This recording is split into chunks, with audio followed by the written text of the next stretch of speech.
Hi everyone. இன்றைக்கி நம்ம ஒரு மோட்டிவேஷ்னல் ஸ்டோரி தான் பார்க்க போகிறோம். ஒரு ஊரில் ஒரு தோட்டக்காரர் இருந்தாராம். அந்த தோட்டக்காரர் தினமும் குளத்திலிருந்து தோட்டத்துக்கு தண்ணி எடுத்து வருவாராம். அதுக்காக அவர் 2 பானை வச்சுருந்தாராம். அந்த 2 பானையில் ஒரு பானை உடஞ்சிருந்துச்சாம், இன்னொரு பானை நல்ல பானையாக இருந்துச்சு. அந்த தோட்டக்காரர் டெய்லியும் தண்ணி எடுத்து வரப்போ அந்த உடஞ்ச பானையில் உள்ள தண்ணி பாதி அளவாக குறைஞ்சிருமா.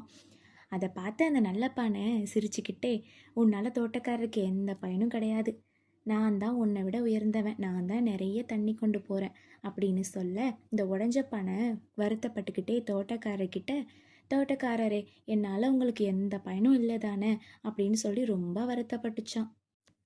அதுக்கு தோட்டக்காரர் சொன்ன பதில் என்னன்னா, நீ தினமும் போயிட்டு வர பாதையை பார்த்துருக்கியா?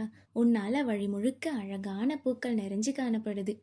அதுக்காக தான் நான் அந்த இடத்துல நிறைய விதைகளையும் போட்டு வச்சேன். நீ எனக்கு நல்ல பயனுள்ள வேலையை தான் செஞ்சுக்கிட்டு இருக்க. உன்னால் எனக்கு எப்போவும் நன்மை தான் நடந்துக்கிட்டு இருக்கு அப்படின்னு சொன்னோன்னே, இதை கேட்ட அந்த உடஞ்ச பானைக்கு அளவில்லாத சந்தோஷம். அந்த சந்தோஷத்தோட தன்னோட வேலையை பார்க்க தொடங்குனுச்சான் அந்த உடஞ்ச பானை.